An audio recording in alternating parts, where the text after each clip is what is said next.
Magandang araw po sa inyo at sa lahat ng mga nakikinig ngayon sa inyong programa. Itago niyo na lamang po ako sa pangalang Marie. 28 years old, isang digital artist sa kasalukuyan at nakatira sa Digos City, Davao. Ang sabi sa akin ng lola ko noon na kapag nag-asawa raw ako, lahat daw ng klase ng hirap ay mararanasan ko. Lalo na kapag nakasama ko ang mga biyanang ko sa iisang bubong. Pero lagi niyang payo sa akin na kahit na anong klase ng ugali meron, ang mga magiging biyanang ko ay dapat ko raw silang mahalin at irespeto. Kagaya ng kung paano ako sa aking magiging asawa. Dahil darating din ang panahon na makikita nila ang pagmamahal ko sa kanila at susuklian din nila yon ng pagmamahal. Pero paano nga ba maipapakita ang pagmamahal at respeto sa kanila kayong kahit na anong maganda o mabuting bagay ang ipakita sa kanila ay may masama pa rin silang nasasabi sa akin? Mapadudot kaka-18 ko lamang noon nang ako ay mag-asawa at nasa second year ng college at kakatapos ko lang ng vocational course sa kursong IT. Nang matapos ko yun ay hindi ko na tinuloy pa ang pag-aaral ko, lalo pa at hirap din ang aking lola sa pagpapaaral sa akin. Simula kasi ng baby pa ako ay siya nang nag-alaga sa akin nung iwan ako sa kanya ni mama pagkasilang sa akin. Nakatira ako dati sa Takurong pero nakarating ako ng Digos City dahil sa paghahanap ko ng trabaho at natanggap ako bilang promodizer ng isang food company. Mga ilang buwan nga lang ay isa sa mga katrabaho kong babae ang nag-offer sa akin na sa kanila na muna ako tumuloy para hindi ko na raw kailangang magbayad ng boarding house. Basta ba mag-share na lang daw ako para sa pagkain at tubig. Total din ay mas malapit daw ang bahay niya sa pinagtatrabahuhan namin. Hindi kagaya ng boarding house ko na nasa isang oras din ang biyahe. Naisip kong malaki rin ang matitipid ko kung tatanggapin ko ang offer niya. Isa pa ay mahal din ang upa sa boarding house na sana ay naipapadala ko na lamang kay lola. Papadudot dahil sa kagustuhan kong makatipid ay tinanggap ko ang offer ng katrabaho ko at nagsishare ako ng pera para sa pagkain at tubig. Every 2 weeks naman ay umuwi ako ng Takurong para bisitahin si lola na sa tita ko pansamantala nakatira. Pinagbuti ko ang trabaho ko at ang pakikisama ko sa katrabaho ko. Pero mga ilang buwan pa lamang ako sa kanila ay nireto na ako ng lola niya sa anak nitong matandang binata. Inatungan pa yon ng mga kamag-anak nila na kung ayaw ko raw ay malaya akong makakaalis sa lugar nila. At doon na nga pumasok sa eksena si Nel na kamag-anak pala ng katrabaho ko dahil magpinsan pala sila sa lola.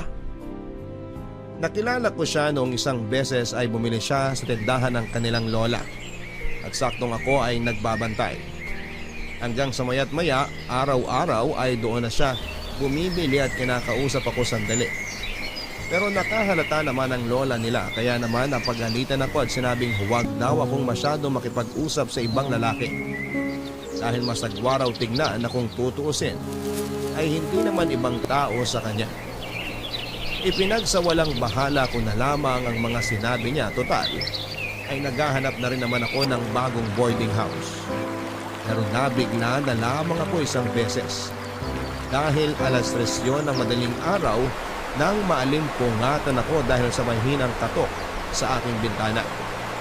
At tumambad sa akin ang nakangiting mukha ni Nel at may dalang 2 tasa ng umuusok pang kape.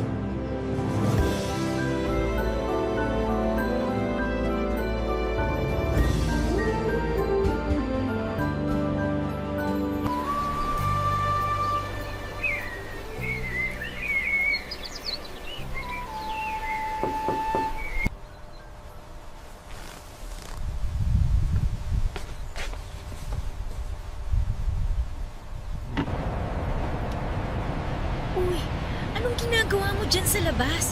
Baka may makakita sa'yo. Tara, kape tayo sa terrace. Sandali lang, lalabas ako.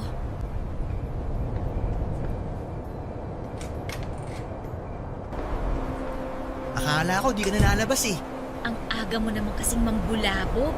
Pag may nakakita sa atin dito, issue na naman to. Eh, anong masama? Magkakapila naman tayo tsaka magkukwentuhan. Para namang hindi mo alam ang ugali ng mga tao dito. Masyadong malisyoso. Eh, hayaan mo sila.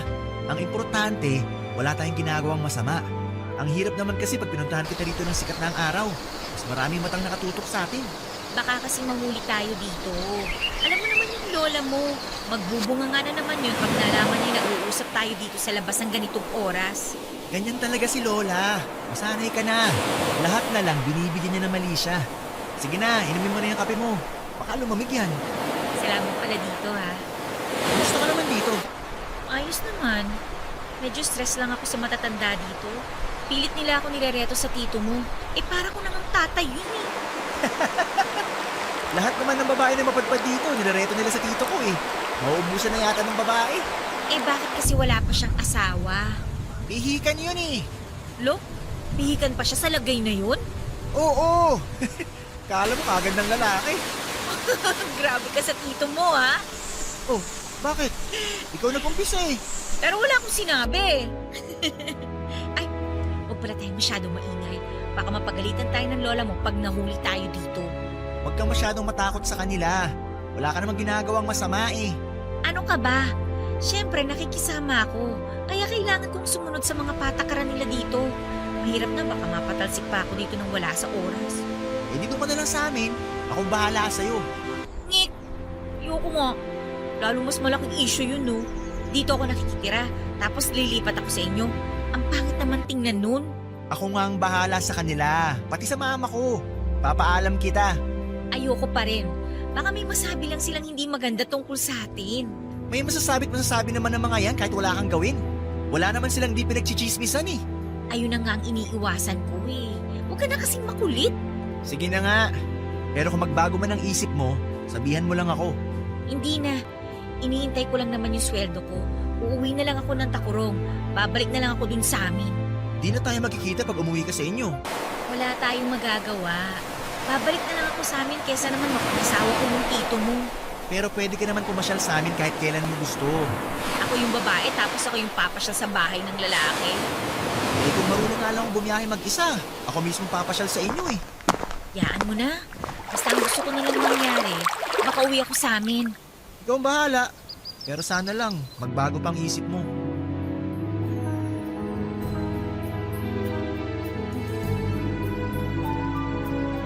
Papadudot matapos ang pag-uusap namin yon ni Nel, ay naging gawain na niya ang katukin ako ng alas 3 ng madaling araw sa bahay ng kanyang lola at dalhan ako ng kape. Pero doble ingat pa rin kami sa takot na baka mahuli kami ng lola niya at may ibang taong makakita at kung ano pa ang isipin tungkol sa amin. At sa ilang linggong pagkakakilala ko sa kanya ay masasabi kong mabait siya. Kaya naman agad ako nagkaroon ng crush sa kanya. Pero hindi nga nagtagal nalaman ng lola nila ang lihim naming pagkikita sa madaling araw at sinabihan akong malandi. Humingi naman ng dispensa sa akin ang katrabaho ko at sinabing pagpasensyahan ko na lang daw ang lola niya dahil matanda na at masyadong conservative. Pero sinabi niya rin na mas mabuting umalis na ako sa kanila para hindi na raw ako laging nakikita ng lola niya. Nakiusap naman ako na bigyan ako ng 1 linggo para makahanap ng lilipatan lalo pat hindi na ako pwedeng bumalik sa dati kong boarding house. At pumayag naman ito. Isang araw pa ay pumasyal ako sa bilyaran na binabantayan ni Nel na malapit lamang sa bahay ng lola ng katrabaho ko. At nang malaman nito yon ay naggalit ito ng gusto. Nagulat na lang ako nang datnan ko sa labas ng bahay nila ang mga gamit ko nang makabalik ako. Panay pang sigaw niya na malandi akong babae kaya lumayas na raw ako sa bahay niya. Nagulat din ako sa biglang pagsulpot ni Nel sa likod ko at pilit na inaawat ng kanyang lola. Sa totoo lang, papadudot ay gustong gusto ko nang umuwi ng Takurong ng mga oras na yon. Dahil bukod sa masakit sa loob ko ang mga sinabi nila sa akin, ay nakaramdam ako ng matinding hiya lalo pa at pakiramdam ko ay wala akong kakampi ng mga oras na yon. Pero wala naman akong sapat na pera, pamasahe dahil malayo-layo pa ang araw ng sahod ko. Hindi naman ako makahiram ng pera sa mga kamag-anak ko dahil alam kong gipit din sila. Si Nel na nga mismo ang dumampot ng mga gamit ko. Sa kanya ko hinila papunta sa kanilang bahay. Papadudot gulong-gulo ng mga oras na yon ang isipan ko. At wala ako sa sarili para isipin pa kung ano ang tama at mali. Pero dahil ayoko na ng panibagong issue ay tumanggi ako sa offer niyang yon. Na doon muna ako pansamantala sa kanila. Isa pa ay masagwang tignan dahil nakikitira ako sa bahay ng tito niya tapos ay lilipat ako sa kanila. Iginiit naman niya na siya raw ang bahala sa akin at siya na rin daw ang bahalang magpaliwanag sa lola at tito niya, pati na sa pamilya niya. At dahil wala na akong lakas para makipagtalo pa sa kanya ay hindi na lamang ako kumibo, Papa Dudut. Mas kinabahan ako ng husto nang dumating ang mama ni Nel kinahapunan galing sa pagtatanim ito ng mais sa bukid at saktong kalalabas ng ni Nel galing sa banyo. Kaya't agad niyang hinila ang ina palayo para kausapin. At dahil nga sa malayo silang dalawa ay hindi ko marinig ang pinag-uusapan nila. Pero base sa itsura ng mama niya at matatalas na tingin sa akin ay alam kong hindi nito gusto ang mga sinasabi ni Nel, Papa Dudut. Matapos nga nilang mag-usap ay nakangiting lumapit sa akin si Nel at sinabing pumayag na ang mama niya na doon muna ako sa kanila pansamantalang tumira. Nagpasalamat naman ako at sinabi kong hindi naman ako magtatagal at hinihintay ko lamang ang sahod ko para makauwi ng Takurong. Pero inirapan lamang ako ng mama ni Nel. Katabi ko nga sa pagtulog ang mama niya sa gabi dahil mahirap na raw at baka mapikot ko ang anak niya. Pero ilang araw pa nga lang akong naroroon ay kumalat na ang chismis na nag-asawa na raw si Nel at ako ngayon. Nagalit naman ang mama ni Nel sa mga nagpapakalat ng chismis na yon at sinabing hindi niya papayagang makapag-asawa ng dayo si Nel at pinagsawaan lamang ng tito nito. Nasaktan ako sa mga sinabi niya dahil unang-una sa lahat ay berhen pa ako at hindi ako pakawalang babae. Pero hindi ko magawang maisatinig yon dahil iniisip ko si Nel. Alam kong hindi niya magugustuhan kung sasagot-sagutin ko ang mama niya. Pero kabaliktaran pa ang nangyari. Dahil galing siya sa trabaho noon at nakarating sa kanya lahat ng chismis at kung ano ang mga sinabi ng mama niya. Ma, ano tong naririnig kong chismis sa mga kapitbahay? Ha? Ano na namang chismis yan? Nag-usap na tayo tungkol sa pagtira ni Marie dito, di ba? Pumayag na kayo eh. Pero kailangan bang ipangalandakan nyo pa sa ibang tao na pakawalang babae siya? Bakit? Di ba totoo? Pagkatapos sa bahay ng tito mo, dito naman siya sisikse? Ay, anong masama doon, ma? Pinalaya siya doon, kaya nga kinupkup muna natin siya, di ba? Ikaw nga ang nagpumilit na patirahin natin dito yung babaeng yan. Na hindi nga natin kilala yan eh. Eh malay ba natin kung saan lupalop yan nagaling at kung anong klaseng tao yan? Oo, dayo lang siya rito, pero hindi sapat na dahilan yun para husgahan niyo siya ng ganyan. Isa pa, anong patunay niya na pakawalang babae nga siya? Dahil lang ba sa sinasabi ni Lola? Kahit ano pang sabihin mo, hindi na magbabago ang tingin ko sa babaeng yan. Pa naman, bigyan niyo naman siya ng pagkakataon. Kilalanin niyo muna siya bago niyo siya husgahan. Alam ko mabuting tao si Marie. Mabuting tao? Naalala mo ba nung huling nagpatira ko rito nang hindi natin kilala? Anong ginawa niya? Tinraidor tayo. Ang mga pinsan mo nag-away-away nang dahil sa kanya. Nagnakaw siya sa mall at napilitan pa tayong tubusin siya sa presinto. Pwes ibahin niyo si Marie. Hindi siya kagaya ni Rika. Pare-pareho lang yang mga yan. Kunwari mabait, pero nasa loob naman pala ang kulo. Excuse me po, tita. Isang linggo na lang naman po makukuha ko na yung sahod ko. Aalis po ko kagad kapag nakuha ko na po yung sahod ko. Ay, mabuti kung ganon. Hirap na nga kami kung saan kukuha ng panggastos namin sa pagkain. Eto ka naman, dumagdag sa pakakainin. Ma, tama na yan. Nagtatrabaho naman ako, di ba? Kulang pa sa atin yung sinasahod mo, Nel. Tapos nagdagdag ka pa. Nagtatanim na nga ako ng mais sa bukid kasi kulang talaga ang sinasahod mo para sa atin. Ano pala si Kuya, ma? Nagtatrabaho din naman siya, di ba? Ang sweldo ng kuya mo, maliit lang kumpara sa sinasahod mo. Kaya nga ang sahod ng kuya mo, kulang na kulang din para sa kanilang dalawa ng asawa niya. Sigarilyo, alak at sugal pa lang nila. Eh di talaga mauubos ang pera nila. Di naman katwiran yun, ma. O ano, di natin pakakainin ng ate at kuya mo? Ganun ba? Pero yung ibang tao, napapakain mo? Di na ako makikipagtalo sa inyo. Di rin naman ako mananalo eh. Pero please lang, tigilan niyo ng pagkakalat niyo ng chismis tungkol kay Marie. Lalong-lalo ng pagsasabi niyong pakawala siyang babae nang wala naman kayong matibay na basihan. Eh ano bang magagawa mo kung ayaw ko? Ayaw niyo. Pero kapag buhay niyo pinagkukwentuhan ng iba, galit na galit kayo. Abay, natural! Di naman totoo yung mga sinasabi nila sa akin eh. Malamang magagalit talaga ako. Yun na nga. Ganyan na ganyan din ang ginagawa niyo kay Marie ngayon. Teka nga lang, sino bang pinapanigan mo? Yang sampid na yan o ako na nanay mo? Wala akong pinapanigan, ma. Pumapagitna ako. Wala naman kasi kayong matibay na basihan tungkol sa mga binibintang niyo kay Marie. Ah, ganon. Eh di sige, magsama kayong dalawa.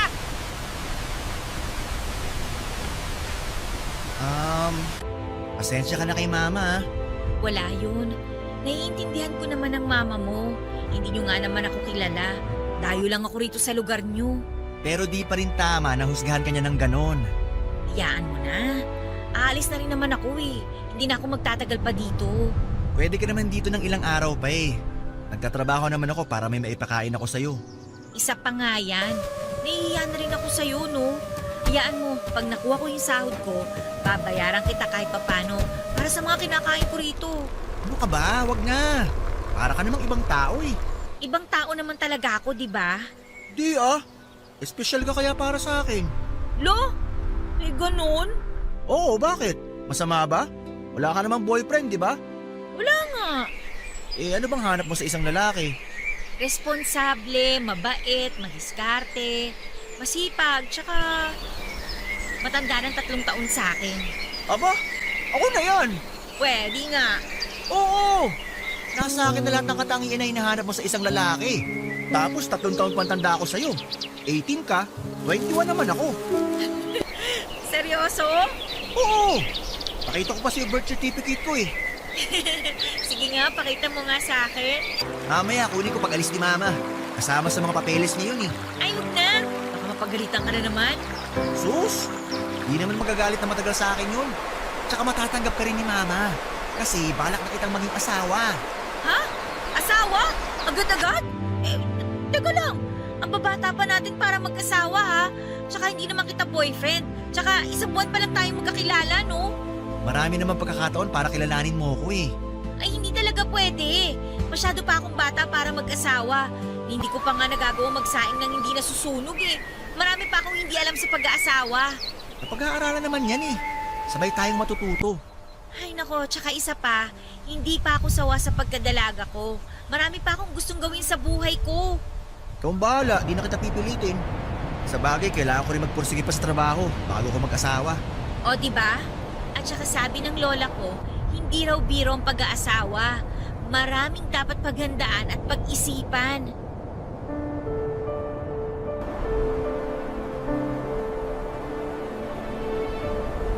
Matapos nga ang pagtatalo ni Nel at ng kanyang mama ay ako naman ang kinausap niya. Nabigla pa ako sa mga sinabi niya sa akin lalo na ang tungkol sa usaping pag-asawa. Sa totoo lang ay gustong gusto ko si Nel ng mga panahong yon dahil hindi rin naman siya mahirap magustuhan. Pero naisip kong hindi yon sapat na dahilan para pasukin ko kagad ang pag-asawa at lumagay sa tahimik. Bukod sa pareho pa kaming mga bata ay wala rin kaming stable na trabaho ng mga panahong yon. May trabaho man kami ay maliit lamang ang kita at seasonal pa. Isa pa ay hindi pa namin gaanong kilala ang isa't isa at maaaring marami kaming bagay na pagtalunan sa hinaharap kung sakali man. Pero ang pinaka-kinakatakutan ko noon ay ang mama niya na alam kong hindi ako matatanggap bilang manugang. Magkakaroon lamang ng mas malalang gulo sa pagitan namin kung sakali mang ako ang makatuluyan ni Nel. Papadudod si Nel nga ang breadwinner ng pamilya nila kaya naman buong pamilya niya ay sa kanya nakaasa. Naikwento niya rin sa akin na hindi siya nakapagtapos ng elementarya man lang. Ayon pa sa kanya ay pinangsugal ng tatay niya ang perang pinadala ng mama niya noon na sana ay pambayad niya ng tuition kaya naman hindi siya nakapag-enroll. At dahil nga roon ay sumama ang loob ni Nel sa kanyang ama at hindi na siya nag-aral pa. Sa murang edad niyang 10 taon ay sumabak na siya sa pagtatrabaho sa bukid at nariyang nagtatanim siya ng palay, mais at nag-aani ng pananim. At dahil nga sa hindi nakapagtapos ay nahihiya niyang sinabi sa akin na hindi siya natutong magbasa at magsulat maliban na lamang sa pangalan niya. Basic alphabet at mga numbers pero bukod doon ay wala na. Nakaramdam ako ng awa sa kanya nung ikwento niya sa akin ang kwento ng buhay niya. Naisip ko na lang na may mga magulang pala talagang hindi iniisip ang kinabukasan ng kanilang mga anak. Basta magawa lang nila ang bisyo nila. Sinabi nga rin ni Nel na kung mag-aasawa man daw siya, ay gusto niyang ako yun. Pero naalala ko ang sinabi ng lola ko sa akin noon na hindi ko makikilala ang tunay na ugali ng isang tao hanggat hindi ko ito nakakasama sa iisang bubong. Kaya naisip ko rin na baka sa una lamang siya mabait sa akin. Pero sa pamamalagi ko roon at sa araw-araw niyang panliligaw sa akin, ay mas nakilala ko kung sino at ano ba talagang ugaling meron si Nel. Hanggang sa lumalim na nga ang nararamdaman ko para sa kanya. At hindi ko na ginusto ang mahiwalay sa kanya, Papa Dudut. Kalaunan nga ay opisyal ko nang sinagot si Nel sa panliligaw niya sa akin at hindi na niya ako pinayagang umalis pa sa kanila. Sa una ay nagalit ng gusto ang mama ni Nel pero wala na rin po itong nagawa noong mapagtanto niyang seryoso kami sa isa't isa. Alam kong maraming tataas ang kilay dahil sa naging desisyon ko at sasabihin ang bata ko pa o kaya naman ay sana ay pinag-isipan ko mabuti ang pinasok ko. Pero mahal na mahal ko na si Nel ng mga panahong yon. Kaya ayaw ko na ring umiwalay sa kanya at wala na rin kaming pakialam sa mga sasabihin ng iba dahil ang importante ay nagkakaunawaan kami at mahal namin ang isa't isa. Pero ang inakala kong magiging maayos at masayang buhay mag-asawa namin ay hindi pala ganon kadali, lalo na at hindi pa rin ako tanggap ng mama ni Nel. At dumagdag pa nga ang mga bilas ko na sina Ate Jane na asawa ng kuya niya na kasama rin namin sa bahay.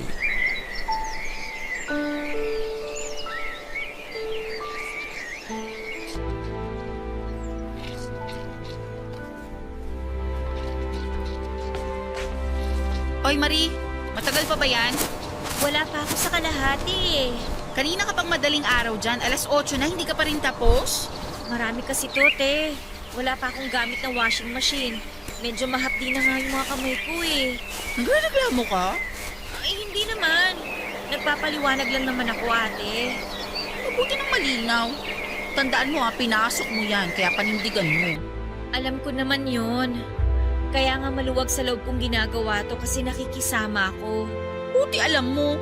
Pero kung tutuusin, wala pa yan sa dinanas ko para lang matanggap ako ng biyenan ko. Magaan pa nga yang sa'yo eh. Ganun ba? Alam mo, hindi ko alam kung bakit inasawa ka ni Nel. Hindi ka naman mapera. Ngayon nga wala ka ng trabaho. Umaasa ka na lang din kay Nel. Isa pa, ang daming mga chismosang pinag-uusapan si Nel. Kasi, inasawa niya, alaga ng tito niya. Ay, Ano? Di ka na naman magsasalita. Bakit? Nakakahiya ba? te, baka pwedeng iwan mo muna ako para matapos ko na din ito. Pinapaalis mo ko? Ano to, bastusan? Kinakausap pa kita tapos paaalisin mo ko? Eh, hindi kita pinapaalis. Nakikiusap lang ako na iwan mo muna ako para sana matapos ko na tong paglalaba. Total, minamadali mo ko. Sumasagot ka pa talaga? Ano bang pinagmamalaki mo, ha? Pinulot ka lang naman ni Nel nung tinapon ka ng tito niya. O ano? Ang sama mo makatingin lalaban ka? Pareho lang naman tayong manugang dito ah. Hindi ko alam kung ba't ang laki ng galit mo sa akin, te. Dahil nag-asawa si Nel ng kagaya mong hindi namin alam kung saan ba talagang lupalop ng galing. Bakit? Ano ba ako? Isipin mo nga, tumira ka sa tito ni Nel. Tapos ngayon, dito ka naman lumipat. O ano problema dun, te? Asawa na ako ni Nel sa ayaw mo at sa gusto mo. Di naman kayo kasal. Ikaw ba, te? Kasal ka ba kay kuya? Hoy, huwag mo ibalik sa akin yung mga sinasabi ko Kumpara naman sa'yo, matagal na akong asawa ng kuya ni Nel. Eh ikaw, bagong salta ka lang naman dito eh. Ni hindi ka nga namin kilala? Malay pa namin kung pakawala kang babae. Gigil na gigil ka sa akin. Kasi iniisip kong pakawala akong babae. Nung nalaman ko nakilala ka lang ni Kuya sa bar na pinagtatrabahuhan mo dati, pinangalandakan ko ba? Bastos ka! Baka nakakalimutan mo, mas matanda ako sa'yo. Tsaka sino nagsabi sa'yo niyan?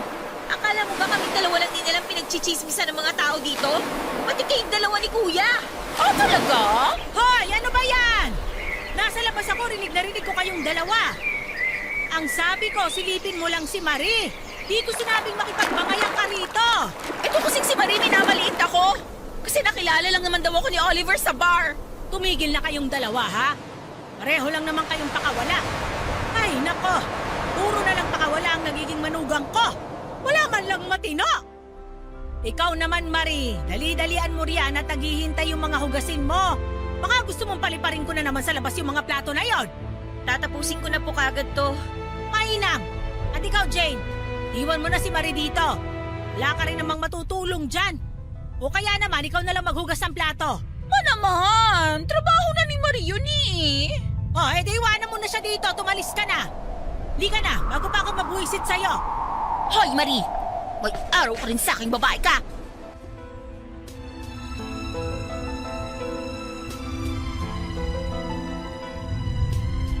Noong makaalis na sila ay pinagpatuloy ko na lamang ang paglalaba dahil may mga plato pa akong dapat na hugasan.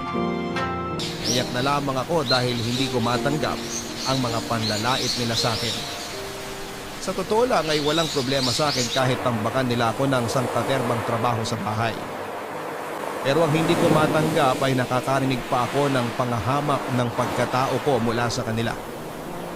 Hindi ako pakawalang babae pero kahit na paulit-ulit kong sabihin yon, ay hindi pa rin nagbabago ang tingin nila sa akin. Gustong gusto kong ipagtanggol ang sarili ko pero pagod na akong ipaliwanag ang sarili ko. Kung sarado naman ang isip at puso nila, nakilalanin akong mabuti. Nang mga panahong yon ay wala na si Nel dahil nagtatrabaho ito sa Maynila bilang construction worker. Ay wala siyang kaalam-alam sa mga nangyari sa akin.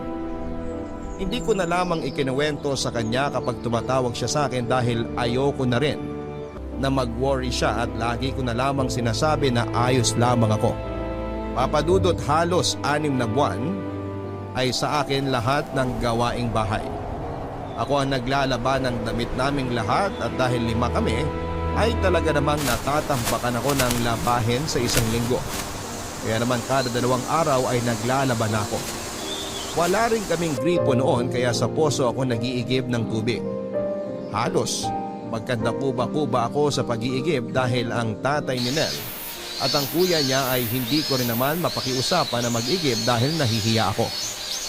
Ako rin ang naghuhugas ng mga plato, nagluluto at naglilinis ng bahay. Pero kahit na ganoon ay hindi ako nagreklamo dahil yon ang buhay na pinili ko. Matagal na rin akong walang trabaho dahil natanggal ako sa trabaho at sa pagkakaalam ko ay sinaraan ako ng katrabaho kong babae. Kaya bigla na lamang akong tinanggal ng walang pasabi. Kaya hindi ko man aminin ay totoo ang sinabi ni Ate Jane na umaasa na lang din ako kay Nel. Naikwento ko na rin kay Lola lahat ng nangyari sa akin at naawa siya sa akin ng gusto.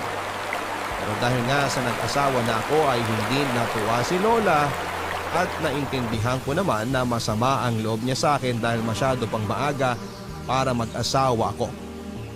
Ang sabi ng lola ko ay pwede naman akong umuwi sa Tacorong, total ay wala pa naman kaming anak. Pero mahal ko si Nel, kaya hindi ko siya kayang iwanan. Kaya naman sinabi ni Lola na wala na siyang pakialam sa akin. Basta maging mabait na manugang na lang daw ako sa mga biyanan ko at huwag na huwag akong lalaban kahit na ano ang mangyari. Pero tila sinusubukan ng Diyos kung gaano kahaba ang aking pasensya nang malamang kong ipinangsugal niya ang perang pinadala ni Nel na pambayad sana namin ng kuryente.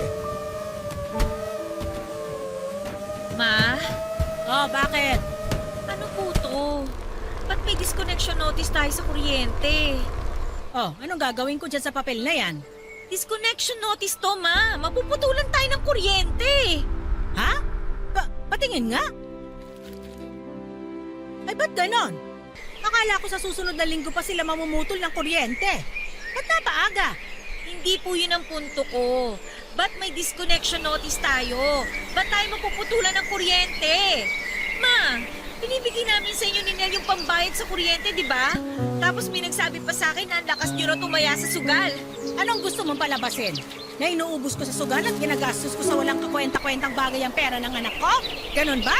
Kaya nga po tinatanong ko kayo kung ba't tayo may disconnection notice. Eh binibigay naman namin sa inyo yung pambayad ng kuryente. Ingrata ka! Ang lakas naman ng loob mo na kwentahin na pinapadalang pera ng anak ko?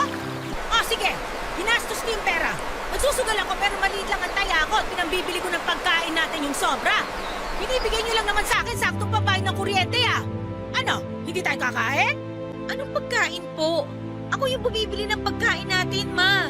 Hindi ko po iniaasa sa inyong pagkain. Dahil yung binibigay po sa akin ni Nel, yun ang pinambibili ko ng pagkain natin. Pinagmamalaki mo yung binibili mong itlog, hotdog, tosino, tilapia, tapos puro gulay? Eh, hindi mo man lang magawang bumili ng manok o kaya baboy? Ano, tinitipid mo kami sa pagkain? Kayo na po ang nagsabi na kulang ang perang pinapadala ni Nel.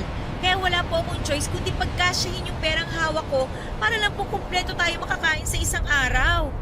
Pasensya na po kayo kung sa tingin nyo tinitipid ko kayo, Ma, pero hindi po talaga ganun. Alam mo, naiirita ako sa iyo eh.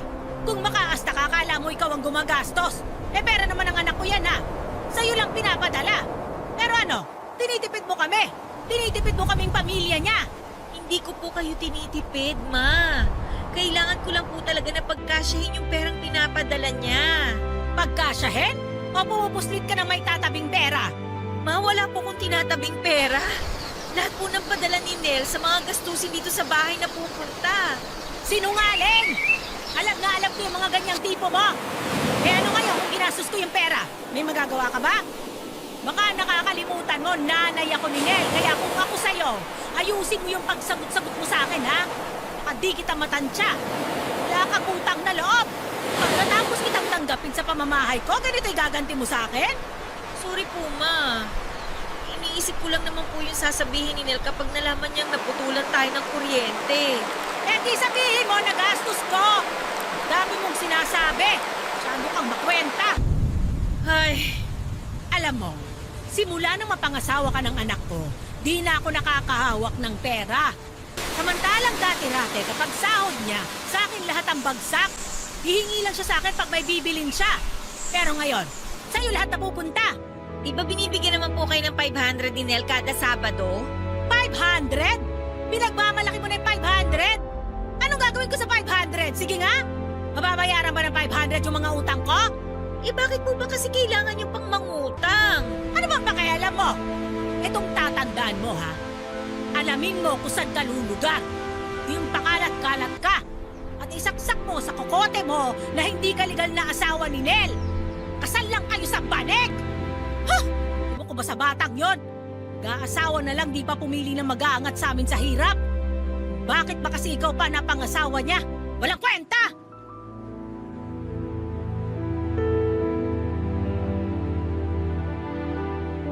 Papadudot ng lumo ako matapos ang pagtatalo naming yon ng biyenan ko. Hindi ko na alam kung ano bang klase ng pakikisama ang kailangan kong gawin para matanggap niya ako para sa anak niya. At dahil nga sa pagtatalo namin yon ay hindi ako kinibon ng biyenan ko. Kapag kinakausap ko naman siya ay tila wala siyang naririnig. Kaya nga isang beses nang tumawag sa akin si Nel, ay sinabihan ko siya na sa mama na lang niya ipadala ang pera dahil mas marunong itong mag-budget. Naisip ko kasi na kung sa mama niya babagsak ang pera, ay hindi na ito maghihinanakit kaya kahit nagtataka si Nel ay pumayag na lamang siya. Para na rin wala nang masabi ang mama niya lalo na sa usaping pera at gastusin sa bahay. Sa ilang buwan nga papadudot ay ang biyenang ko ang humahawak ng perang ipinapadala ni Nel. At sa ilang buwan na yon ay hindi man lang siya nag-abala na abutan ako kahit magkano. Pero hindi ko na lamang yung inintindi dahil wala rin naman akong bibilhin para sa sarili ko.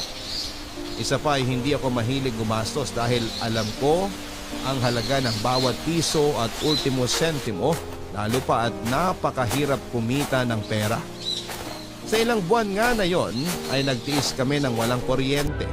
Ni hindi nag-abala ang biyenan ko na gumawa ng paraan para maipakabit ang kuryente, pero nakikita ko siya na pasugal-sugal lamang. Naawa ako kay Nel ng mga panahong yon dahil mabigat ang trabaho niya. Pero ang perang pinaghihirapan niya ay napupunta lamang sa wala. Alam kong wala akong karapatan dahil sabi nga ng biyenan ko ay hindi kami kasal. Kaya hindi pa talaga kami legal na mag-asawa. At dumating na nga ang kinakatakutan kong pag-uwi ni Nel na sobrang nagtataka dahil wala nga kaming kuryente. Agad na kinumpronta ni Nel ang mama niya at tinanong kung bakit wala kaming kuryente. Ang alam kasi ni Nel ay ibinibigay ko sa mama niya ang pambayad ng kuryente at isa pa ang biyenan ko na walang humahawak na mga perang pinapadala niya. Minasama naman yon ang kanyang mama at sinabing nag-asawa lang daw siya ay nag-iba na ang ugali niya at nahawa na raw ito ng pag-uugali sa akin. Pero agad naman akong dinipensahan ni Nel at sinabing nagtatanong lamang siya kaya huwag na nitong ibahin ang usapan. Lalo na at namumroblema siya dahil tapos na rin ang trabaho niya sa Maynila kaya pansamantala na siyang walang trabaho. Nagalit ng gusto ang biyenan ko sa pagkumpronta sa kanya ni Nel at sinabing kulang na kulang ang ipinapadala nito kaya wala raw karapatan si Nel na kwentahin siya at tanungin kung saan napupunta ang pera. Naglabas din naman ng saloobin si Nel na hindi niya pinupulot kung saan-saan ang perang pinapadala niya at napakabigat ng trabaho niya para lamang kitain ang perang yon. Nagtalo pa sila at galit na minura si Nel at sinabing wala itong utang na loob sa pagpapalaki nito sa kanya. At kung tutuusin ay anak lang daw nito si Nel at wala itong karapatang pagsabihan siya ng ganon. Pero bago pa lumalim ang pagtatalo nila ay inawat ko na si Nel at sinabi kong hayaan na lamang niya dahil nangyari na. At dahil nga sa wala ng trabaho sa Maynila si Nel ay bumalik siya sa pagtatanim ng palay sa bukid para kahit papaano ay may maipakain kami sa isang araw. At habang ako naman ay naiiwan sa bahay ay wala pa rin kamalay-malay si Nel sa mga nangyayari sa akin at kung paano ako itrato ng pamilya niya. Kaya naman nabigla siya nang maabutan niya akong naglalaba ng sangkaterba na namang maruruming damit.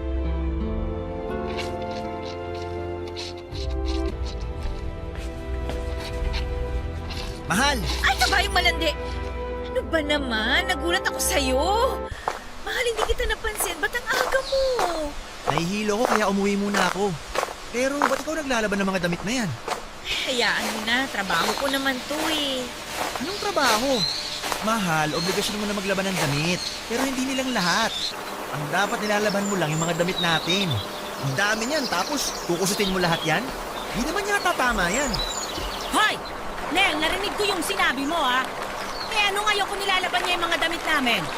Alamin niya ang lugar niya rito sa bahay at matuto siyang makisama. Gantong klase bang pakikisamang sinasabi nyo? Na pati damit nila kuya at ang asawa niya pinalalaban nyo sa asawa ko? Nel, hayaan mo na. Kaya ko naman to. Hindi mahal. Hindi ko papalagpasin to. At anong gagawin mo? Natural lang na magtrabaho siya rito sa bahay dahil hindi siya doon niya rito. Ano? Tutunga nga lang siya rito maghapon at walang gagawin? Tinuturuan ko lang ang asawa mo ng mga gawaing bahay. Wala namang kaso sa akin yun eh. Yung turuan nyo siya sa mga gawaing bahay. Pero yung iasa nyo pa kay Marie, yung trabaho dapat ni Ate Jane, di na tama yun. Hindi ako nag-asawa para gawin nyo lang katulong. Ah, ganon! Kung ayaw mo na ginagawa namin to sa asa-asawahan mo, ba't hindi na lang siya umalis rito? Ang hirap na nga ng buhay natin, nagdagdag ka pa ng isa pang palalamunin! Ma! Magdahan-dahan kayo sa mga sinasabi nyo kay Marie. Kaya nga ako nagtatrabaho, di ba? Para masuportan ko kayo lahat sa abot na makakaya ko. Kung tutuusin nga, ako dapat na magreklamo eh. Sa akin yun ang lagi pinasasalulat ng gastos, hindi lang naman ako nagtatrabaho. Kung tutuusin, dapat tinutulungan ako ni Kuya. Pero anong ginagawa niya? Pinambibisyo lang nila mag-asawa yung sinasahod niya. Ni wala siyang kusang mag-ambag para sa gastusin dito. Uy! Walang Aray hiya ko naman, ka! Ma! Kailan ka pa natutong sumagot ng ganyan? Ma, tama na po. Uy, Ma! Huwag mo ko manawag-tawag na mama! Hindi kita anak! Ito ba? Ito ba tinuturo mo sa anak ko? Ang sumagot-sagot sa akin? Ma, hindi po. Tama na, Ma! Huwag na huwag niyo magbubuhatan ng kamay ang asawa ko! Tingnan mo na! Ngayon, sinisigawan mo ako! Dahil sa walang kwentang babaeng to! Nag-iba na talaga ng gusti ang ugali mo simula nang makilala mo yan!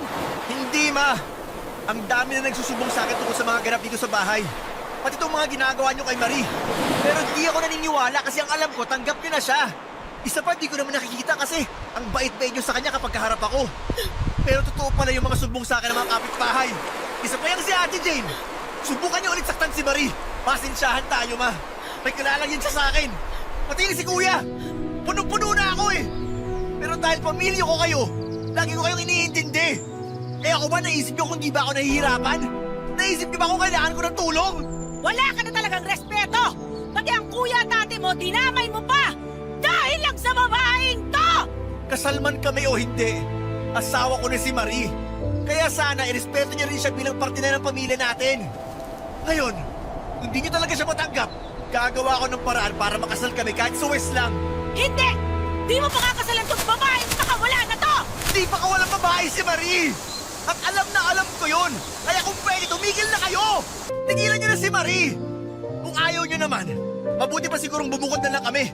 Para naman maisip ni Kuya kung gaano ako nagpapakahirap sa trabaho para matususan ko lahat ng gastos dito sa bahay. Habang siya, panay pasarap sa buhay! Ha! Eh di bumukod kayo! Tingnan ko lang kung kaya nyo!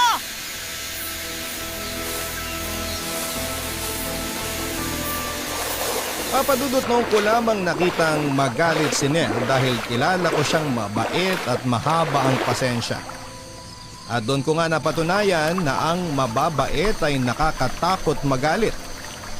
Kinausap ko naman siya at sinabing magpalipas muna sila ng init ng ulo at sama ng loob dahil nanay niya pa rin naman si Mama Vanjie at hindi niya dapat yon sinasagot-sagot at sinisigawan.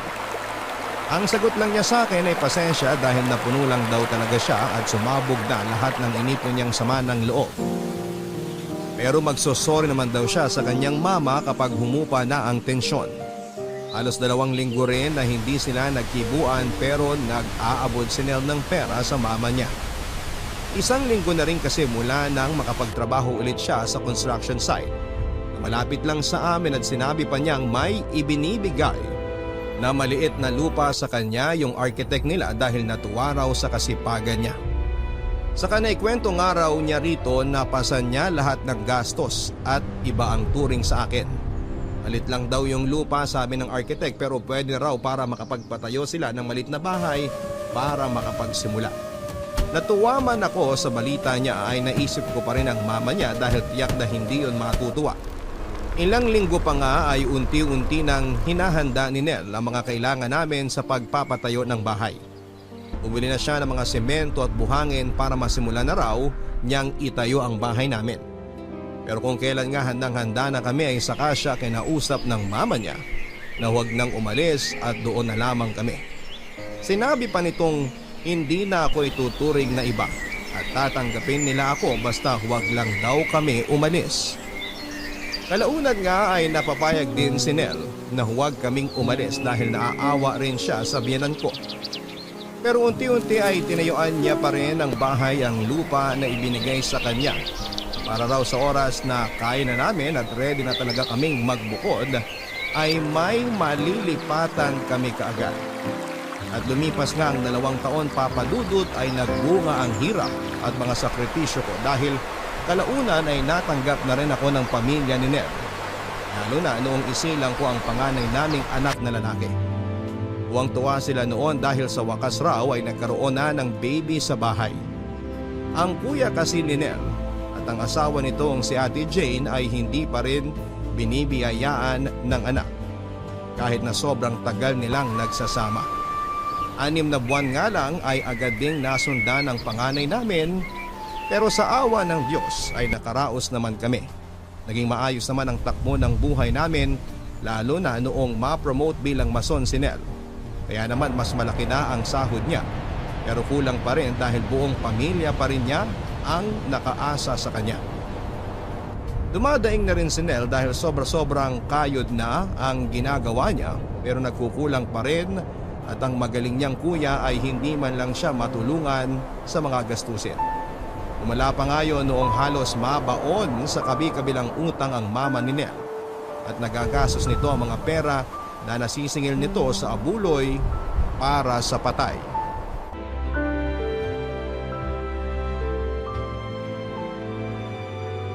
Ay, mababaliw na ako. Hindi ko alam kung saan ako kukuha ng pabayad sa perang nagastos ko. Nawala ko pa yung pitaka ko. Pinamanding pera yon. Ano ba naman kayo, Nay? Magkano ba yung perang nagastos nyo? Tsaka yung laman ng pitaka? 3,000 yung nagastos ko. Tapos yung laman ng pitaka, 5,000. Ha? 5,000? Ang laki naman! Saan tayo kukuha ng pambayad dun? Sweldo ko nga, nagkukulang pa sa atin eh. Ewan ko, di ko nga alam eh. Ipapabarangay daw nila ako kapag di ko nabayaran yon. Malamang. Ang laking pera nun eh. Kaso saan naman ako hahanap ng 8,000? Baka pwedeng makiusap ka muna sa architect mo. Sabihin mo, emergency lang. Nakikipagkontrata lang din naman yung architect namin, kaya walang hawak na ganun kalaking pera yun. Subukan mo nga eh. Gusto mo ba akong makulong? Emma, hindi ba sinabihan na po namin kayo ni Nel na wag na kayong maningil? Hayaan niyo na po silang gumawa nun. Eh paano ako di maniningil? Anong kakainin natin? Sige nga. Ayan na naman kayo. Paano kayong gumagastos sa pagkain? Eh ako nga bumibili ng pagkain natin. Aba, ilang araw ka rin walang trabaho kasi nag-uulan. Kaya ako nang bumibili ng pagkain. 3 araw na naman ako di nakapasok ah. 3,000 agad na gastos nyo? Tsaka nawala nyo pa talaga yung pitaka o pinagsugal nyo yung pera? Ang dami nagsasabi ang lakas nyo raw tumaya sa sugal. Araw-araw pa. Kita mo na! Kaugali ka na talaga ni Marie! Wala na! Pabayaan nyo na akong makulong! Tutulungan nyo na lang ako, ang dami nyo pang sinasabi! Ayan ang problema sa inyo eh. Ayaw nyo na pagsasabihan kayo. Tinatanong ko lang naman kayo. Kagaya niyan, gumawa kayo ng problema. Sinong gagawa ng paraan ngayon? Ako! Ako na naman! Asan ba kasi si kuya? Nasa inuman na naman. Ba't di nyo rin siya paghanapin ng pera? Ay nako! Alam mo namang walang mahahanapan yon. Paano? Sira rin sila sa mga pinagkakautangan nila. Kaya wag mo nang asahan ng kuya mo. Hihingi ba ako ng tulong sa'yo kung may magagawa ang kuya mo? Eh si tatay, di siya magpatulong sa mga kapatid niya. Sila dito. Kung di nila kayo matutulungan, ano na lang ang gagawin nila sa limpak-limpak na pera nila? Sabihin nyo sa kanila, hulug-hulugan ko na lang kada sweldo ko. Ay! Isa pa yung tatay mo! Kesyo nahihiya raw siyang lumapit sa mga kapatid niya. Hayaan mo na nga! Kung ayaw mo akong tulungan, pabayaan nyo na akong makulong! Makaalis na nga! Wala rin naman ako mapala sa'yo! Ha! Mababaliw na ako talaga sa inyo! Ay, mababaliw na rin yata ako. Huwag naman, mahal. May mga anak tayo na umaasa sa atin. Pagsubok lang to. Kaya natin to basta magkasama tayo. Salamat, mahal. Kayo na lang ng anak natin na nagpapatatag ng loob ko. Pamilya tayo. Kaya tayo lang din naman ang magdadamayan. Kaso, di ko alam kung saan nakukuha ng ganong kalaking pera. Ay, mama kasi. Di ko alam kung ano tumatakbo sa isip niya. Gagawa-gawa siya ng problema tapos sino mahihirapan? Ako lang naman. Minsan nga naiisip ko, baka masyado kong sinanay si mama na nakadepende lagi sa akin. Hayaan mo na. Wala rin naman tayong magagawa eh. Kahit pagbali-baliktarin mo man ang mundo, nanay mo pa rin siya. Utang mo sa kanya kung bakit nabubuhay ka dito sa mundo. Alam ko naman yun. Pero hanggang kailan pa magiging ganito? Hanggang kailan ko kailangan bayaran ng utang na loob ko dahil lang sinilan niya ako sa mundo? Tama na. Huwag ka na magsalita. Baka marinig ka pa ni Mama, lalo pang magalit yun. Aalis na muna ako. Ha? Teka, saan ka pupunta? Maghahanap ako ng pwede mapagsanlaan ng motor ko para mabayaran na yung sabit ni mama. Anong gagamitin mo sa pagpasok sa trabaho kung isasanla mo ang motor mo? Bahala na. Makikisabay na lang siguro kay Rap Rap. Ay siya, sige, ikaw ang bahala. Pasensya ka na, mahal ha. Wala man lang akong maitulong sa'yo. Ano ka ba? Yung nandito ka lang sa tabi ko, sobrang sapat na. Kaya hayaan mo, konting tiis na lang. Makakabukod din tayo. Oh, paano? Alis na ako ah. Ingat ka sa daan ha. Gabi pa naman. Huwag masyadong mabilis ang pagdadrive. Makakarating ka naman sa pupuntahan mo kahit mabagal. Oh, sige na. Mag-lock na kayo ng pinto. Babalik din ako agad. Papadudot dahil nga sa hindi rin natiis ni Nel, ang mama niya ay sinanla niya ang motor niya sa halagang 8,000. Pero nang matapos nga niyang may sanlayon ay napansin ko na lagi siyang nasa sulok pagkagaling sa trabaho at walang ime. Kapag naman kinakausap ko siya ay mas madalas na lutang siya. Umina rin siyang kumain at sinasabi na lamang niya na wala siyang gana. Sa totoo lang ay awang-awa na ako kay Nel pero wala man lang akong magawa para matulungan siya sa mga problema niya. Nag-worry na rin ako ng husto dahil baka depressed na siya sa mga kabi-kabilang problema na nararanasan niya pero sinigurado ko naman na lagi lang akong nakaalalay sa kanya at hinihintay ko lang siya na maglabas ng sama ng loob. Mas nahirapan pa kami noong nagka-pandemic outbreak dahil pansamantala siyang natigil sa trabaho at kapapanganak ko lamang sa bunso namin noon. Kaya pinoproblema ko kung paano na ang gatas at diaper niya. Kaya naman nagtiyaga ako noon na magpahilot para magkagatas ako at maipa-breastfeed ang anak ko dahil kung diaper lamang naman ay magagawang ko pa naman ang paraan. Ilang buwan din kaming hirap at halos nangangapa pero dahil nga sa hirap na yon ay naisipan kong magtanong sa mga dati kong kaibigan at katrabaho kung may alam silang pwedeng pag-applyan ng work from home at halos lahat sila ay wala ang isinagot sa akin. Papadudot tila naaawa ang Diyos sa akin nung tawagan ako ng dati kong kaklase noong high school. At sinabi na nangangailangan daw sila ng digital artist at ako raw agad ang naisip niya dahil alam niyang mahusay ako mag-drawing. Agad niya akong pinagawa ng isang sample via traditional art dahil wala pa naman akong drawing tablet. At pinascan ko nga ang sample para makita ng boss niya. Sinabi pa niya sa akin na binigay na niya ang number ko sa kanyang boss. Kaya naman maging alerto raw ako dahil anong oras ay tatawagan ako ng kanyang boss para sa isang interview. At sa awa nga ng Diyos ay natanggap ako. Sila na rin ang nag-provide ng drawing tablet para sa akin pero kada sahod ko ay kakatasan daw nila hanggang sa makumpleto ang bayad sa drawing tablet na yon. Nagpapasalamat naman ako dahil kahit papaano ay may trabaho na ako na related pa rin sa passion ko.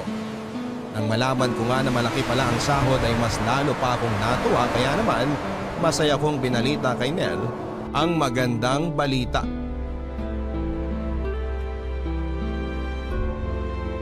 Mahal, dininig na ni Lord yung panalangin ko.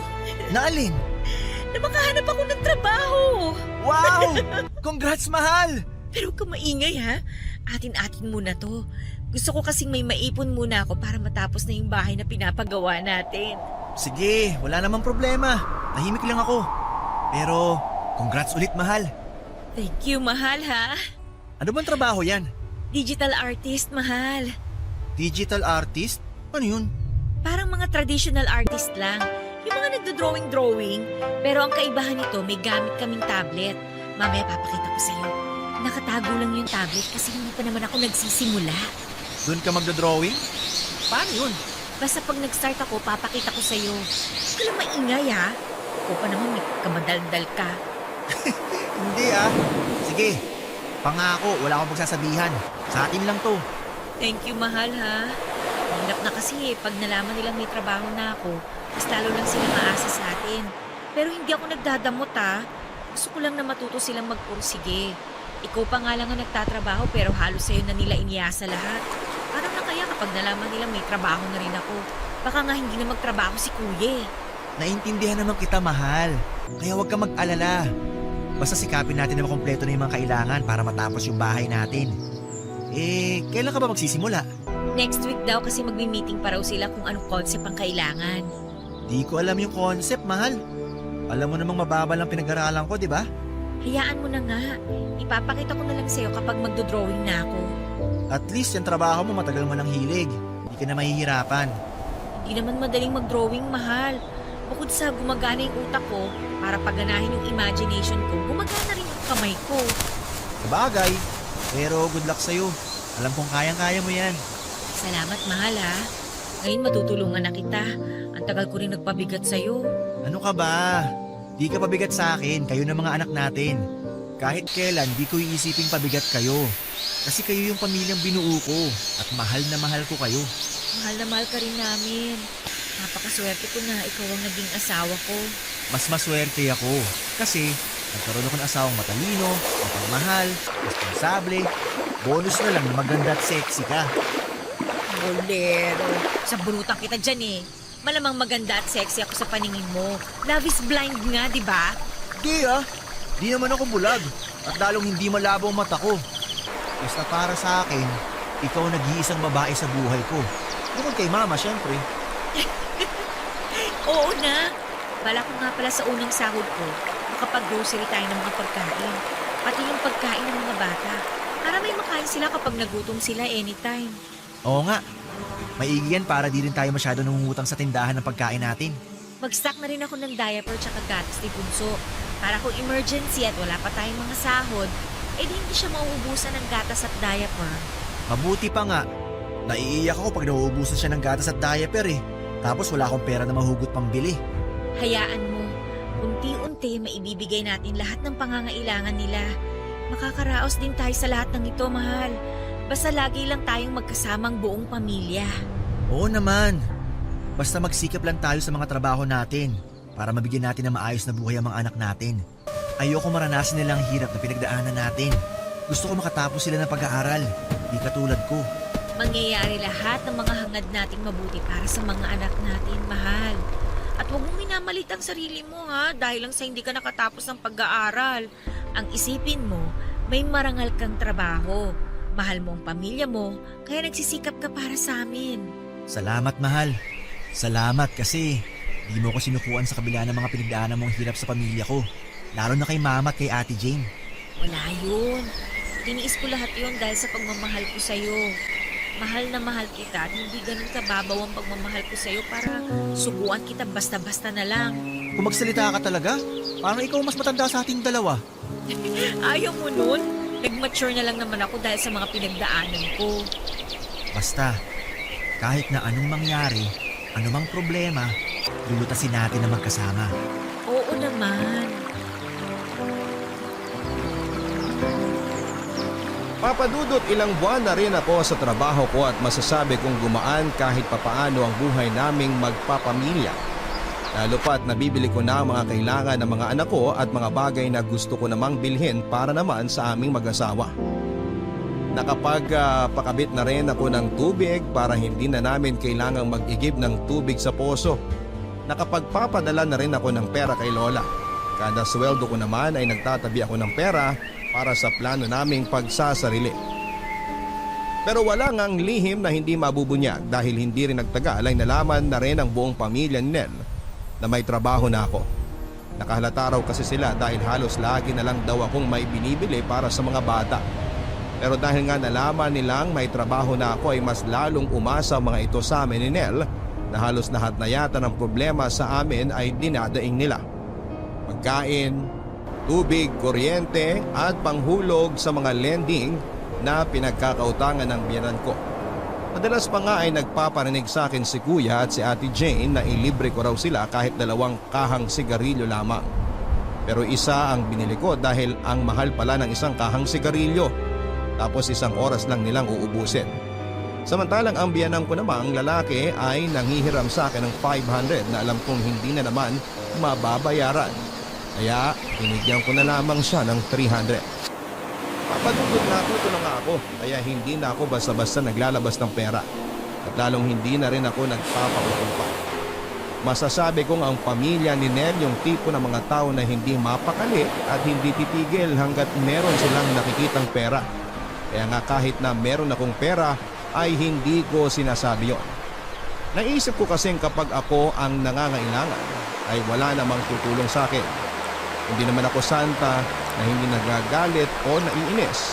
Pero dahil pamilya sila ni Nel, ay mas pinili kong tumahimik at pakisamahan sila ng maayos. Pero may nasasabi at nasasabi pa rin sila sa akin. Kapag nga nanghihiram sila sa akin ng pera at hindi ko sila napapahiram ay sasabihan nilang nagkatrabaho lang daw ako ay naging mayabang at madamot na ako. Wala rin daw akong utang na loob sa pagkupkup nila sa akin. Hindi na lamang ako sumasagot dahil may respeto pa rin naman ako sa kanila. Kahit na hindi nila ako nirerespeto bilang asawa ni Nel. Malaki ang utang na loob ko sa kanila, Papa Dudut, pero ika nga'y utang na loob ang pinakamahirap bayaran. Kapag meron namang dapat bayaran kagaya ng kuryente at tubig ay ako mismo ang nagbabayad sa opisina. Hindi ko na rin inuobliga ang kuya ni Nel na mag-share dahil iisa lang naman ang lagi nilang sinasagot sa amin. Nawala silang pera. Isang beses nga ay kinausap sila ni Nel na kung ayaw daw nilang magambag sa gastusin sa kuryente at tubig ay huwag na silang gumamit dahil nakakahiya naman daw sa nagbabayad tapos sila ay tamang pasarap lamang sa buhay. Walang iniintindi at kaintulog lamang ang alam. Isa pa ay simula nang malaman nilang may trabaho na ako ay kaliwat kanan na ang pinag-applyan ng loan ng biyanang kong babae at pinipilit pa akong maging homemaker. Pero paulit-ulit lamang din akong tumatanggi kasi alam kong kapag wala siyang pangbayad ay ako ang sisingilin ng kolektor nila. Sinabi naman sa akin ni Nel na huwag ko nang intindihin ang mga lending ng biyanang ko. At ayaw na rin niyang makialam pa dahil namimihasa lang daw ang biyanan ko. Pero kapag hindi naman ako nakakatiis at alam kong wala talagang pambayad ng biyanan ko, ay nag-aabot ako kahit papaano. Ayaw ko naman na karmahin ako dahil naging madamot ako sa mga biyanan ko. Laging ang paalala sa akin ni Lola na mahalin ko raw ang mga biyanan ko dahil kahit na hindi maayos ang trato sa akin dahil mas matindi raw ang karma kapag lumaban ako sa kanila at hindi sila inirespeto. May mga panahon lang talaga na hindi ko mapigilang isatinig ang mga gusto kong sabihin, pero sa maayos namang paraan. Isa pa ay nag-iipon na kaming mag-asawa para matapos na ang bahay na ginagawa ni Nel para sa amin na malayo sa pamilya niya. Nagtanong pala ako sa isa kong tito. Yung sinasabi ko sa iyo na nagpatayo ng bahay malapit sa may tabing sapa, Anong tinanong mo sa tito mo? tinanong ko sa kanya kung magkano ang pakabit ng sariling kontador ng kuryente. O magkano daw?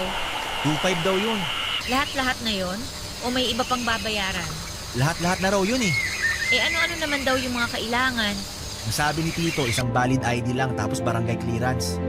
Sige, may valid ID naman ako dito. Yun lang talaga yung kailangan? Oo, yun lang. Gawin natin pag wala akong pasok para masamahan kitang lakarin yung mga dapat lakarin. Sige, may ipon naman na ako.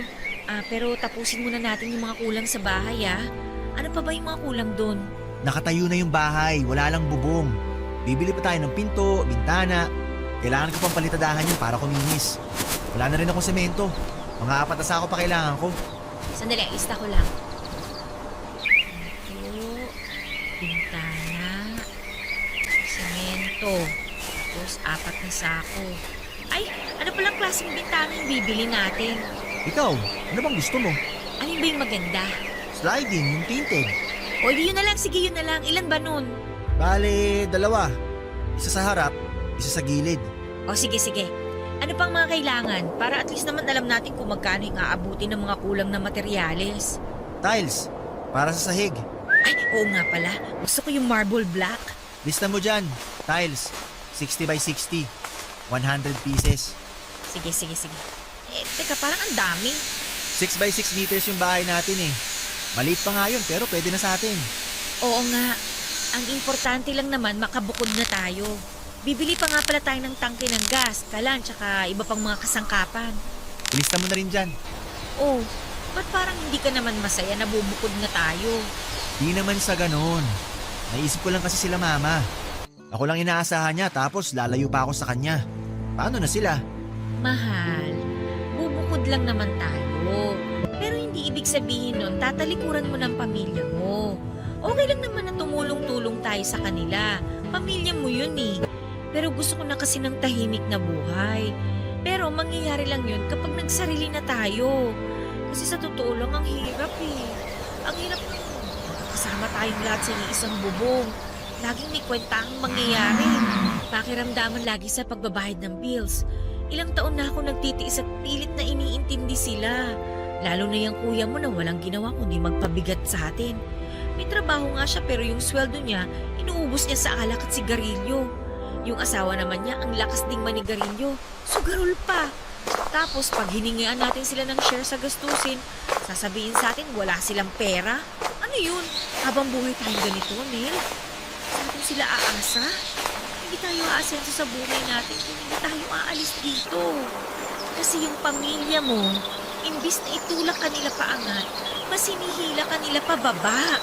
Alam mo na dapat yan. Alam ko naman yun, mahal. Pero... Saka isipin mo nga, 3 na yung anak natin, oh. Nag-aaral na yung 2. Na hindi nga natin maibigay sa kanila ng buo lahat yung pangangailangan nila. Kasi nga ang dami nakaasa sa'yo, sa atin. Natitipid ko na ng gusto yung mga anak natin, Nel. Kaya nga ako nagtatrabaho para sa kanila eh. Pero dahil nakikisama ako, wala akong choice. Kinuha ko na lahat ng pwede kong gawin. Binigay ko na lahat ng pwede kong ibigay. Hindi ba pwedeng yung unahin ko naman yung sarili kong pamilya? Hindi ba pwedeng kami naman muna ng mga anak mo ang unahin mo? Sorry, mahal. Sorry. Umahan ka na. Hayaan mo. Bubukod na tayo kapag natapos ko na yung bahay natin. Huwag ka nang umiyak. Sorry, mahal ah. Sorry talaga. Sumabog lang ako eh. Pero hindi ako galit sa'yo. Sorry. Wala yun, mahal. Alam ko nahihirapan ka na pero nagbubulag-bulagan ako. Dahil mahal ko rin ang pamilya ko at ayoko matawag na walang kwentang anak. Pero hayaan mo, babawi ako sa inyo. Bubukod na tayo tulad ng plano. Mahal na mahal ko kayo ng mga anak natin. At ayaw na rin kita makitang nahihirapan. Salamat, mahal ah. Pasensya ka na kung nasigawan kita. Napuno lang talaga kasi ako eh. Makalipas pa nga ang ilang buwan, papadudod, sa wakas ay natapos na rin ang aming munting bahay. Nakabili na rin kami ng mga gamit sa bahay kaya lilipat na lamang kami. Nagpaalam naman kami ng maayos sa mga biyanang ko pero nagalit pa ang biyanang kong babae dahil inilalayo ko raw sa kanya ang anak niya. Tinanggalan ko raw siya ng karapatan bilang nanay ni Nel. Gustuhin ko man na depensahan ang sarili ko at ipaliwanag na hindi ganon ang intensyon ko, ay mas pinili ko na lamang na huwag kumibo dahil alam kong mas lalong sasama ang loob niya sa amin kapag nagsalita pa ako. Umalis kami ni Nel doon na may sama ng loob sa amin ng mama niya pero tahimik ako nagdadasal sa itaas na sana ay maintindihan nila kung bakit kailangan naming umalis. Isa pa ay may sarili ng pamilya si Nel at hindi habang buhay ay kailangan nilang dumepende sa kanya. Paminsan-minsan naman ay dinadalaw namin ni Nel ang pamilya niya o kaya naman ay ipinapasyal ko ang mga bata sa kanila. Inaabutan din namin ng pera at mga grocery ang biyanang kong babae kapag dinadalaw namin siya dahil kahit pagbalik-balik ta rin man ang mundo ay pamilya pa rin sila ng taong mahal ko. Sana lang balang araw ay matanggap nila ang naging desisyon namin, lalo pat hindi namin yon ginawa para sa mga sarili namin, kundi para sa mga anak namin. Sa ngayon nga ay masaya na kaming nakatira sa bahay na pinaghirapan naming ipundar. Naibibigay na rin namin ang lahat ng kailangan ng mga anak namin at nakapag-iipon pa kami para sa aming magiging kasal sa susunod na taon kahit sa Westland. Naipakilala ko na rin ng personal si Nel sa mga kamag-anak ko, lalong-lalo na kay Lola. Pagamat alam kong nangihinayang si Lola dahil sa maaga kong pag-aasawa, ay masaya naman daw siya para sa akin, lalo pa at may mga bago na siyang apo na labis niyang kinagigiliwan. At dito ko na nga po tinatapos ang aking kwento na bagamat mahirap ay alam ko namang worth it sa huli dahil kasama ko ang aking asawa at ang aming 3 mga anak. Maraming salamat po kung isa man po ito sa mapalad na basahin ngayong araw. More power sa inyong programa. Ang inyong forever kapuso at kabarangay, Marie. Maraming salamat, Marie, sa pagbabahagi mo ng iyong kwento at talaga nga namang napakahirap kapag nakapisaan sa iyong biyanan. Yung tipong kahit na anong gawin mong mabuti ay hindi nila ma-appreciate lalo pa at ayaw nila sa iyo simula pa lang. Ang daming bagay na hindi ninyo napagkakasunduan at mas madalas nga ay dahil sa usaping pera. Kaya nga mainam talaga na kapag kayo ay nag-aasawa na, dapat ay nakabukod kayo para maiwasan ang kwentahan, silipan ng mali ng bawat isa at higit sa lahat ay maging tahimik ang buhay ninyo mag-asawa. Huwag din natin na i-normalize na kapag anak mo at may trabaho ay ipaparamdam mo sa kanilang obligasyon nilang ibalik ang lahat ng naibigay mo sa kanya simula nang siya ay isilang. Unang-una sa lahat ay obligasyon niyo ng mga magulang dahil isinilang niya ang kanyang anak sa mundong ito. Kumbaga, ang maaari lang na ibigay ng anak sa